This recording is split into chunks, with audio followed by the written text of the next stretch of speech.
Hello there. Today I am going to be making a friendship block for our block of the month quilt of, I haven't decided the name yet. Maybe it's going to be A Simple Life. I don't know. Anyway, we're going to make a 9-inch finished friendship block. And it's a very easy block. It just needs half square triangles and it needs some flying geese blocks. So I thought you might want to follow along as we make this pretty simple friendship block. So the first thing I'm going to do is the directions and the measurements and everything are on the pattern. But for the half square triangles, the way I like to make them is to draw trace a line on the back of my lightest fabric. And that's what I'm going to do right now. So what I usually do is this is the back of my lightest color block, and I am going to just take a pencil and lay my ruler from corner to corner of the back, and I'm going to make a line. And I'm going to do it on this other one so that we end up with 4 half square triangles blocks. And then I'm going to lay the half square triangle block onto another block of the same size. And I am going to take it to the sewing machine and sew 1/4 of an inch on this side and 1/4 of an inch on this side of both blocks. Now I'm going to use this crummy old ruler here. I usually don't use this ruler for this, but it will work. You can also use a pair of scissors, anything to cut on the line in between. You have sewn both sides, cut them apart, and we're going to press them. I'm probably going to press them to the blue side, and then we will trim them. Now then, I'm going to trim these 4 blocks because if you've started out with them a little bit large, they're needing just a scant bit of trimming. So I've laid my ruler on top, put the diagonal line right here on the fold line, and then I'm going to trim. I make sure that I have a 3.5 and 3.5 on the bottom, and I'm going to trim here, here. I'm going to flip this block around and trim the other 2 sides in the same way exactly. Line that line on the diagonal line, and you may not have to trim very much. Looks like there's hardly anything along the top. So there we go. I'm going to do the same thing for all 4 blocks. My 4 half square triangle blocks are all trimmed, and now I'm going to set those aside. And I'm going to make some flying geese. Flying geese, I like to make this way because it's fast. This will be the background. And I put 2 small squares on top. I usually put a pin or 2 in them just so they don't wiggle around.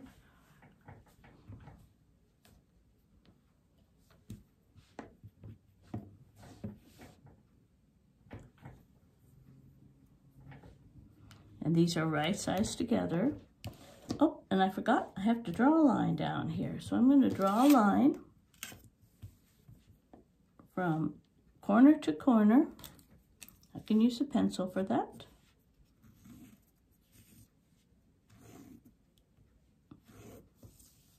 And now I'm going to stitch a 1/4 inch away from the line over here on this side.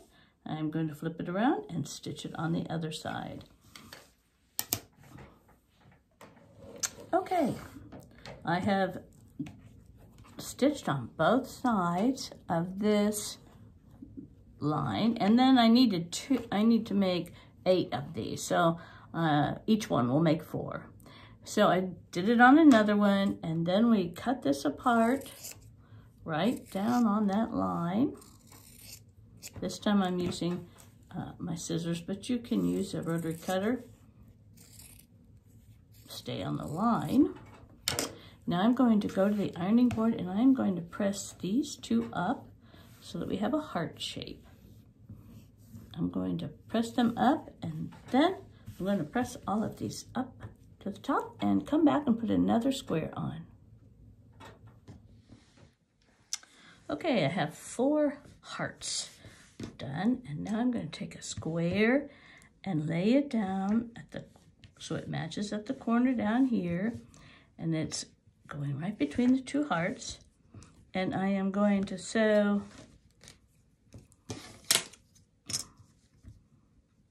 right down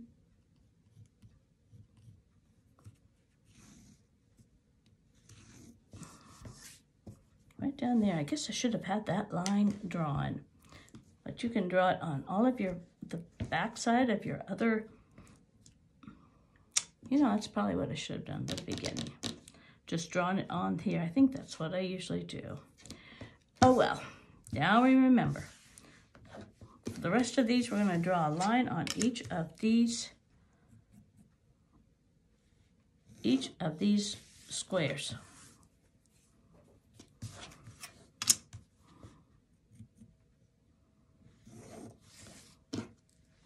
And then lay them down and sew on either side of the, and we're going to sew on this side of the line and we're going to sew on this side of the line 1/4 inch out. Okay, now I have 4 of these all ready to cut apart, and we will press this open and then go press it on the ironing board with an iron. And then I will probably take this ruler and go through and line them up on the line so that they are perfectly 2 inches by 3.5, so that they're ready to piece into the next section. Okay, I have this block laid out, and I thought I would stop a minute and explain how sometimes I change my mind in the middle of a project, and it's okay to do that. This is the way this block is supposed to look, or I originally thought it would look. I haven't, you sew these 2 little geese pieces together on each middle section, and then you sew the half square triangles on, and there's a white or whatever color in the middle. And I laid it out just to see how I would sew these together, and I really did not like the white in the middle. Now, you may like that, but I didn't. So I tried a blue, plain blue in the middle, and I thought, well, that works okay, and that's a good suggestion too. But or a white, I thought about appliquing something in the center, but I'm trying to keep it simple, so I did not want to make it too difficult. But instead, I think I'm going to make a square and a square in the middle. Have a blue square, like a diamond in the center with corners like that. So I am going to, right now, I'm going to leave that. I'm going to sew this 2 together, these 2 together, these 2 together, and then I will show you how I make the center square. I'm ready to make the square within the square.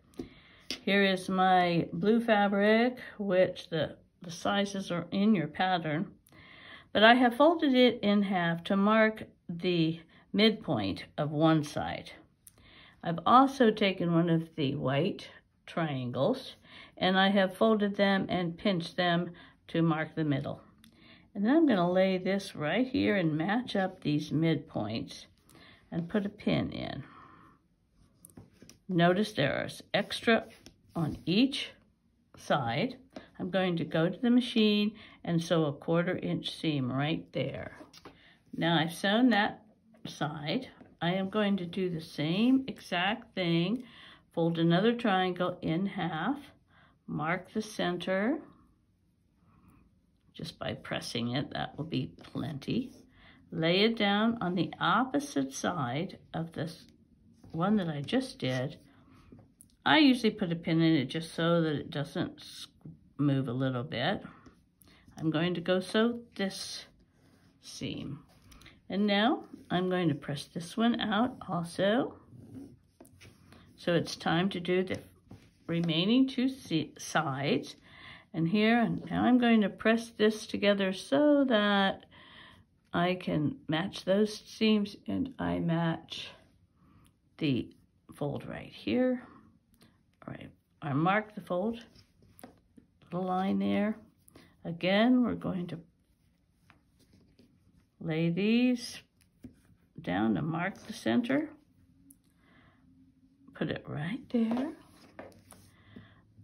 You don't really need to pin, but like I say, it's easier. I'm going to sew this guy here. I'm going to do the exact same thing on this side.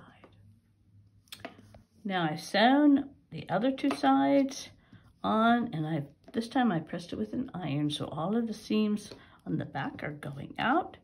And now I don't know if you can see, but I have some triangles to trim, and I could use my rotary cutter.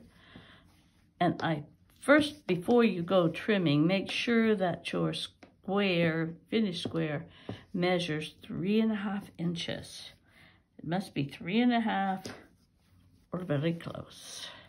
And then you can cut off these dog ears. We don't need those. And you're ready to piece this into the center of your block. Okay, I am sewing the rows together. As you can see, they're under my sewing machine right now. But this middle row, with the change in the blocks, it's a little tricky now, because when you're sewing this point to this pointy area, you've got a lot of seams in there, a lot of bulk. And in order to get it to meet nicely, I thought I would show you what I sometimes do when we're in a situation like this. I put a pin right where the point is on this top piece. I'm going to stick a pin right there and hope that he comes through on the bottom side. He's pretty close, but he's not cooperating because I want him to. There. And now I'm going to stick that pin right into there. And then I'm going to hold the pin as straight as I can. Now, I don't want that pin to start wiggling one way or the other. I want him to be straight through there. Then I hold the pin with my other thumb and finger, and I hold the pin. Then I'm going to put a pin on either side of that pin that's going in. Try not to get that pin to move. I want that pin to stay as straight in as I can. Well, and of course, doing it up in the air here is maybe not the best. So, when I go to the sewing machine, I'm going to take this pin out now. I'm going to move it to the end so that I have a pin at the end. I'm going to go to the sewing machine and start sewing here. When I get close to this pin, I'm going to take it out, being very careful to watch where these two seams meet here. And I don't want to go into the seam here. It's okay if I stay back a little bit, but try to get them to meet up close. Okay, I have the 3 rows sewn together, and I sometimes press the way it's going to make it lie best. Oftentimes I will press these to one side, but pressing this like this, that doesn't work very well. Pressing them out might work, pressing this one in. But sometimes I go and I just try out which ones I think work best. A lot of times I just press these seams open and then line them up neatly when I sew them together. So let me see how it's going to work. Okay, I pressed them and I decided they worked better if I pressed the inside out. The top block pressed from the middle out. The middle section surprisingly wasn't too bad pressing in. And the bottom section pressing out again, so that they are going to be opposing seams. And before I sew these together, because these aren't going to be too hard to sew, I don't think now, I wanted you to notice, look at this. Do you see where that's coming? It's going to be off just a tiny bit right there on that little point. It's not too bad over here, but you know what? It's not going to bother me. That little point's going to be fine as far as I'm concerned. If it were really off, I would change it. I think whether you change or not is your own decision.